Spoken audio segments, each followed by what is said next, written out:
Bem, eu vou conversar agora com o jornalista Olímpio Guarani. Conversamos no início da reedição da expedição Pedro Teixeira. Ele chegou aí até lá o Peru e agora voltou e encerrou a expedição, e vários subprodutos desta ação serão apresentados agora. Olímpio, é um prazer poder falar com você. Tudo bem? Olá, tudo bem, Mauro Bona? Um grande abraço, obrigado mais uma vez. Você já chegou ao Amapá, né? Já chegamos aqui ao Amapá. Nós encerramos a parte da navegação da expedição em Belém do Pará. Sim, que foi da onde Pedro Teixeira chegou. O trajeto do Pedro Teixeira, exatamente. E para aí é que você guarda a sua embarcação, quer dizer, você está residindo agora no Amapá, né? Nós sempre tivemos uma base aqui, já há muitos anos que nós trabalhamos neste mercado aqui. Embora a nossa residência seja também em Brasília, mas nós temos um mercado de trabalho aqui no Amapá já há muitos anos. Então, a gente permanece, principalmente agora, na época da campanha eleitoral. Tá. Vamos lá, Guarani. E as suas experiências, eu sei que você chegou em Manaus e a Marinha lhe recomendou a trocar de embarcação. Por quê? Olha, por duas situações. Uma, no Alto Solimões, as duas faixas vermelhas, uma da pirataria e a outra do tráfico, da guerra do tráfico que acontece lá no Alto Solimões. Você passou pelo Vale do Javari, não, né? Passamos, nós subimos o Vale do Javari, nós subimos até Atalaia do Norte, nós fizemos Benjamin Constant e Atalaia do Norte, e chegamos ao Alto Javari, mas só que nós fomos com a retaguarda que a Marinha nos ofereceu. A Marinha estava apoiando o nosso projeto, ainda está, porque o projeto entra na segunda parte agora, e eles continuam dando suporte para nós, mas o mais importante é que lá o capitão dos portos fez questão de ir conosco na embarcação, a embarcação da Marinha, levou 2 fuzileiros navais, mais um assistente e um piloto. Então, nós subimos o Rio Javari para fazer as gravações lá em cima. E depois descemos para Benjamin Constant, ali também na divisa com o Peru, na parte da Islândia, que eles chamam ali, que é uma ilha que tem na divisa do Brasil com o Peru, no limite do Javari. É próximo da boca do Javari já, esta Islândia, onde também nós gravamos. Você presenciou algum problema que a gente já conhece, com garimpeiro, com indígena, ou isso não acontece no momento que passa uma embarcação da Marinha? Olha, nós presenciamos na volta, deu para acompanhar, inclusive, um processo que aconteceu. Era um contrabando de combustível. Uma embarcação vinha trazendo combustível da Colômbia e entrou ali pela Tríplice Fronteira, foi abordada pela Polícia Federal lá do Peru, que conduziu, essa embarcação era brasileira, os produtos transportados também eram de um comerciante brasileiro, então eles atravessaram os Solimões e foram até Tabatinga para entregar para a Polícia Brasileira. A Marinha recebeu a embarcação, mas teve que chamar a Polícia Federal, porque é competência da Polícia Federal essa questão do contrabando, e aí, então, as duas autoridades tomaram as providências, houve apreensão e tal, todo um processo que a gente acabou testemunhando. E gravou tudo? Gravamos tudo. Nós só não gravamos a entrevista com o delegado da Polícia Federal, que ele pediu para depois conversar com ele lá no gabinete dele. Nós conversamos, e ele é um delegado assim muito competente, apesar de ser jovem, e mostrou para nós toda a evolução do trabalho da Polícia Federal ali na Tríplice Fronteira, mas ele não quis dar entrevista, por uma circunstância justificada, né? Já mataram um delegado da Polícia Federal naquela região, e é preciso ter muito cuidado, né? Todas as autoridades... O que se imagina que é uma região assim meio silenciosa, né? Não tem trânsito de embarcações e assim por diante, não aparece muita gente calada. Do lado brasileiro, a gente ainda houve alguma coisa, ou conseguimos gravar algumas coisas, mas quando a gente entra no lado peruano, Mauro Bona, aquela região amazônica peruana, ela é totalmente dominada, né? Tem poucas comunidades, nós tivemos que atravessar a fronteira e ir até Iquitos. Eu até mandei uma foto para você lá de Iquitos. Recebi. Então, de Iquitos é que nós fomos tratar, porque ninguém dava informação de como nós poderíamos chegar subindo o rio Napo, que é um afluente do rio Amazonas, lá em cima, no Peru, porque é só através do rio Napo que era possível chegar ao Equador, a Quito, onde chegou Pedro Teixeira. Foi exatamente o caminho que ele fez. E ali ninguém dava informação. E foi uma dificuldade muito grande. Lá em Iquitos, nós tivemos que andar muito ali pela orla, né, de embarcação em embarcação, perguntando para um, para outro, até que nós conseguimos chegar a um, que, aliás, era um comandante de uma embarcação pequena, era o piloto da embarcação, uma embarcação que leva 10, 12 pessoas, que atende as comunidades Rio Napo acima. Mas é uma viagem por semana, é o único dono, nós pagamos $450, um absurdo, para chegar até onde nós queríamos, que era no limite da divisa do Peru com o Equador. Porque nós sabíamos que de lá era possível a gente alugar um outro barquinho, que é um motor de popa, para sair do Peru e entrar no Equador para continuar a nossa viagem até Puerto Orellana, que era o último ponto do Rio Napo, já dentro do território equatoriano. Você sabe que o Equador, eu estou falando do Equador aqui, mas tudo aquilo na época do Pedro Teixeira era o Peru, era o vice-reino do Peru, que era sob jurisdição da coroa de Castela. Naquela época, o rei Filipe IV, que era o rei da coroa, que, aliás, era ibérica, né? Que era Portugal e Espanha. Portugal estava sob domínio da Espanha. O próprio Filipe III, o Filipe IV, que era o rei da Castela, era o Filipe III de Portugal. Então, os dois países estavam unidos, era a União Ibérica, e aliás, essa viagem do Pedro Teixeira, viu, Mauro Bona, ela contribuiu muito para a precipitação do rompimento dessa união entre Portugal e Espanha e ajudou muito quando a classe média portuguesa estava se movimentando para tentar se libertar, para se desvincular ou sair do jugo espanhol naquela época. Então, tudo aquilo ali era o vice-reino do Peru e pertencia à coroa de Castela. E Portugal, quando o governador Jacome Noronha, do estado do Maranhão, naquela época, mandou Pedro Teixeira subir o rio, foi, sem dúvida, um grande lance da geopolítica da época, em que ele já tinha a visão de que esse espaço amazônico todo que passou a pertencer a Portugal era um grande vazio demográfico em que os espanhóis não davam atenção e quando ele recebeu aquele relato dos padres espanhóis que haviam descido e parado em Belém do Pará, chegaram todos maltrapilhos numa canoa, vieram fugidos de um ataque de indígenas lá em cima, depois que o governador ouviu essa história desses dois padres, aí ele chamou Pedro Teixeira para fazer essa expedição. E essa expedição do Pedro Teixeira, inquestionavelmente, ajudou a precipitar esse rompimento, a restauração de Portugal, que foi em 1640, ou seja, um ano depois do encerramento da expedição do Pedro Teixeira. Então, tinha toda uma aura da geopolítica da época, e quando o Pedro Teixeira chegou a Quito, de fato, ele surpreendeu. Nós chegamos ao próprio prédio, nós fomos lá no prédio, que está, aliás, é muito bem conservado. Diga-se de passagem, nós vamos ter que tirar o chapéu para o Equador, porque aquele sítio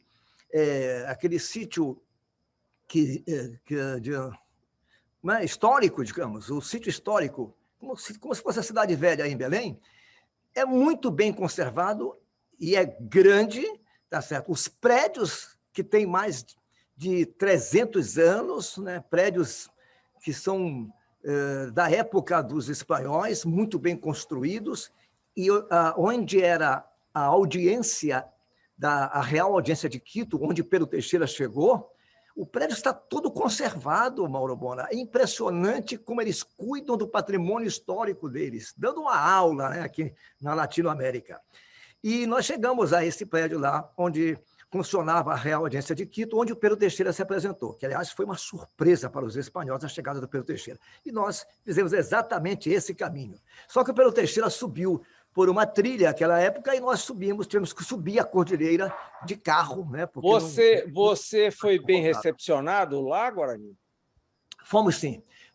Nós fomos recepcionados na Embaixada Brasileira e também no Consulado do Brasil, numa cidade próxima de Quito. Em todos os dois ambientes da diplomacia brasileira, nós fomos bem recebidos.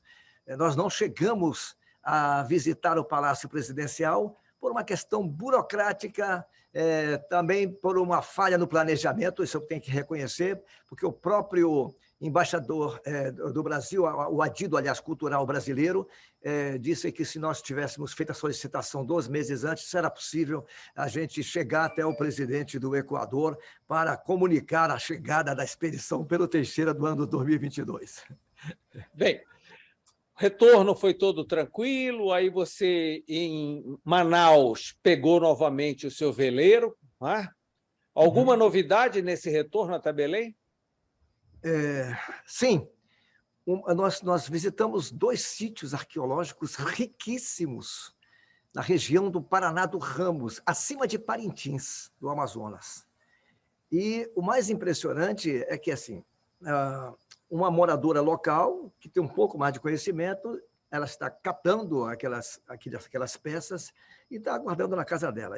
E, segundo ela já fez uma carta para o governador do Amazonas, comunicando que tinham descoberto esse grande sítio lá nessa região, que fica na região do Rio Preto, é um pouco acima de Parintins, antes de chegar a Itacoatiara. E um sítio arqueológico que eu visitei, que eu arranquei, né? Arranquei peças, eu peguei na minha mão peças que ficam, às vezes, brotando em alguns lugares, peças que eu cheguei a comparar com algumas que nós vimos aqui próximo da foz do rio Amazonas, e que nos leva a refletir. Só que isso aí é assunto para arqueólogo, né? Então, eu penso que era necessário que fossem deslocados arqueólogos para esses lugares, porque certamente a gente ainda vai descobrir alguma coisa sobre nossos antepassados. Como aconteceu na região de Santarém, que aquela arqueóloga Anna Roosevelt, que é curadora hoje do Museu de Arqueologia de Chicago, estudou a região de Taperinha, em Santarém, e constatou a presença humana, inclusive com uma civilização organizada em Santarém há 7.000 anos. Por isso que dizem que Santarém é a cidade mais antiga do Brasil. E ela mesma sítio? também... Hein? Você disse que encontrou 2. E o outro sítio? 2 sítios, 2. Um em Pedras, próximo da região de Boa Vista do Ramos, que é um município que fica entre Parintins e Itacoatiara, na mesma margem, com cerca de 80 quilômetros de distância de uma para outra. Um outro sítio que, quando há uma ocorrência, quando o rio baixa, há uma extensão nas barrancas desse, como é que chama? Paraná do Ramos, que é um braço ali do rio Amazonas, em que as peças começam a aparecer, vasos, potes, material cerâmico colorido, inclusive. Aí nos remete àquele relato do Frei Gaspar de Carvajal, da expedição de Francisco Orellano, o descobridor do rio Amazonas, que ele disse no relatório dele que viu peças dos indígenas cerâmica tão ricas quanto, ou melhor, do que aquelas de Málaga, na Espanha. Quando então, você adentrou o Pará, alguma novidade até Belém? Olha, na região na divisa do Pará com o Amazonas, nós entramos na Boca da Valéria. Foi uma grande surpresa para nós, porque quando nós subimos o rio Amazonas, nós entramos pelo Canal do Jari, nas proximidades de Santarém, próximo do rio Arapiuns, para atravessar para o Amazonas, e nós encontramos um jardim grande de vitórias régias, cultivado. Aí, nesse retorno agora, na Boca da Valéria, nós encontramos um grande lago coberto de vitórias régias, mas muito maior do que aquele que nós vimos em Santarém. Natural ou cultivadas, como você falou? Natural, absolutamente natural. Nós tivemos dificuldade de entrar com a embarcação para registrar. De lá, a gente subiu o drone, como estava tudo alagado, Mauro, por causa dessa enchente de 2022, nós subimos o drone da proa de uma canoa, essas canoas dos caboclos ribeirinhos que ficam na beira do rio Amazonas, porque não tinha outra forma de entrar lá, né? Até para a gente não danificar a própria flora, né, aquática, que é a Vitória Régia. E nós entramos com muito cuidado, né, com a canoa, e da canoa nós subimos o drone. Se você vê as imagens aéreas desse lugar, é algo assim espetacular, entendeu? Então, esse é um registro muito importante, fica bem na divisa do Pará com o Amazonas.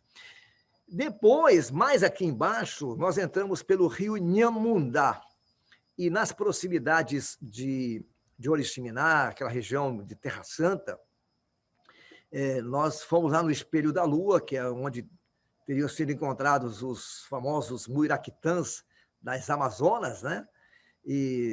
Mas não chegamos a encontrar nenhum. Ganhamos um muiraquitã de uma moradora local, mas na região que nós visitamos já está muito explorada, muito antropizada, mas era uma região que precisava ser mais preservada.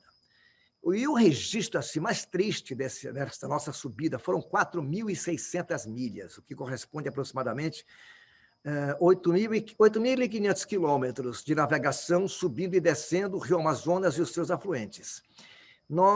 A nota triste é que, próximo das cidades e de algumas comunidades, nós registramos um impacto ambiental provocado por lixo que se joga no Rio Amazonas.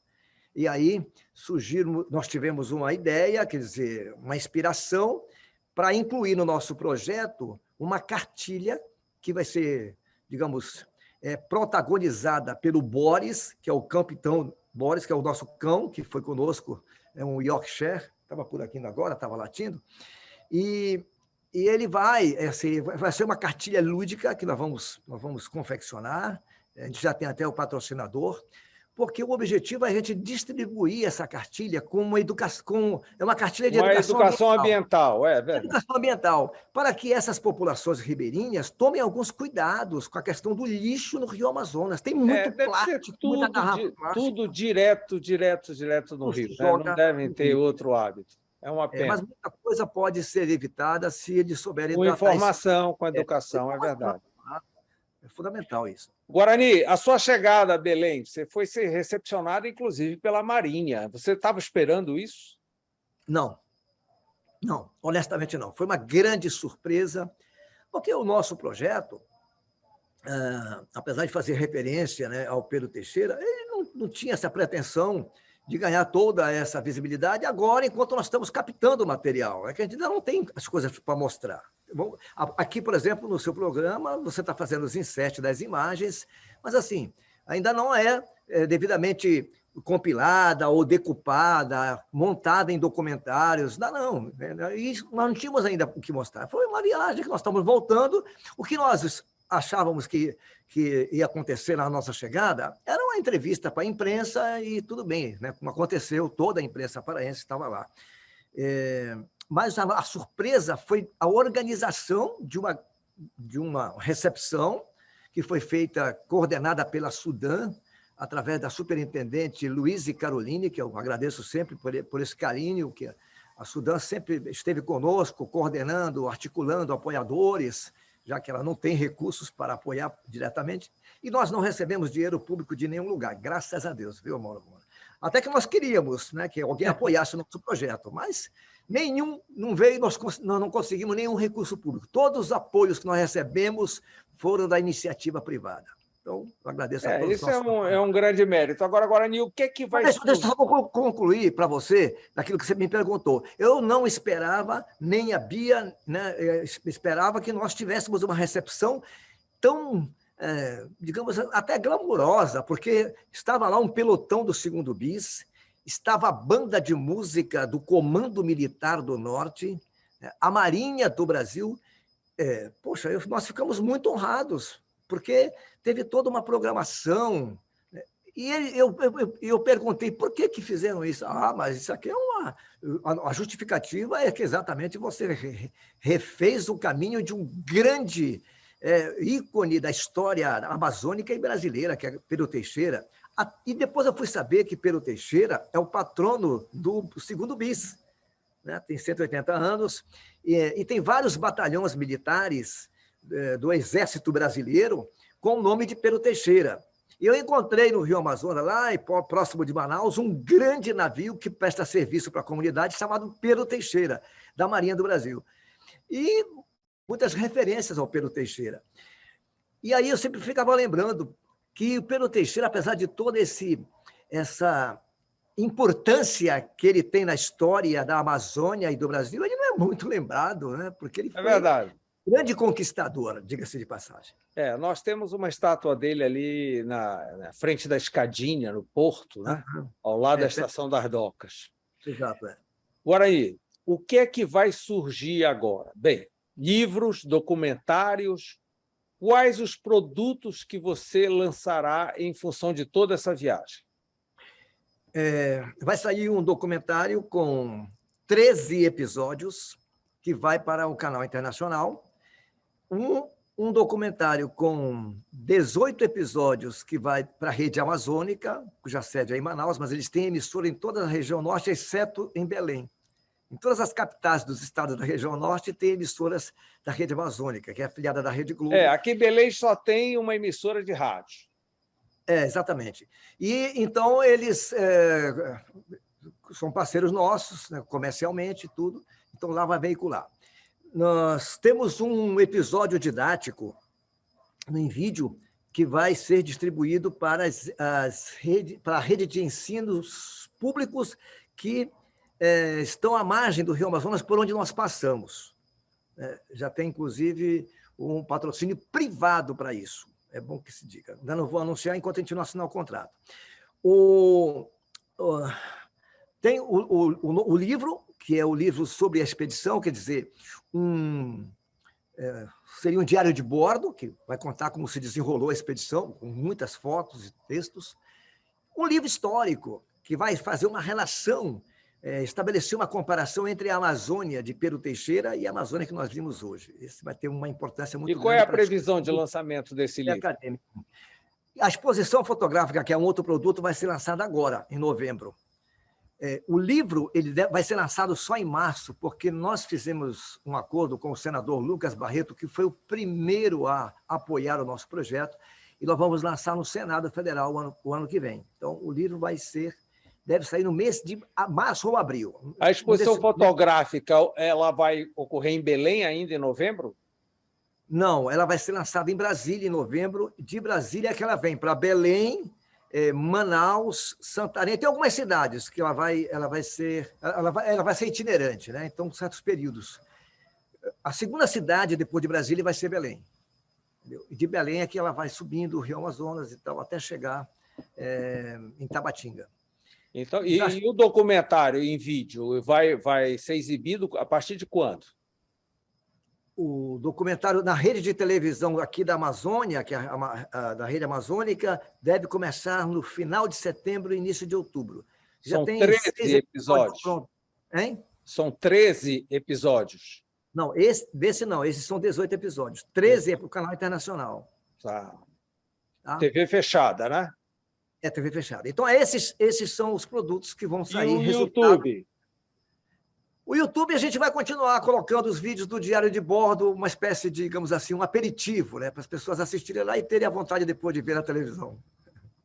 Poxa, tomara que isso tudo aconteça logo nesse período, porque a emoção das informações e assim por diante, você sabe que a Amazônia sempre atrai, né?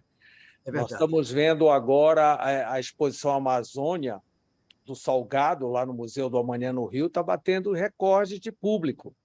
Verdade. Ela também virá para Belém. Então, quando você mexe com a Amazônia, você mexe com muita curiosidade. Não tenha dúvida. Olímpio Guarani, muito obrigado por todas essas informações, parabéns pelo sucesso da expedição. Obrigado. Tá? Que esses produtos venham logo para a gente conhecer mais detalhadamente. Eu fico feliz em poder ter acompanhado um pouquinho de toda essa viagem. E nós ficamos gratos pelo apoio que você deu. Você foi um jornalista que acompanhou a expedição e, claro, com a sacada que tem, ia colocando as notas, quer dizer, até fez praticamente um diário de bordo. Parabéns, muito obrigado por isso. Tá, a gente fica feliz. Muito obrigado por essa entrevista e boa sorte aí para você. Grande abraço, sucesso e um abraço nos seus telespectadores.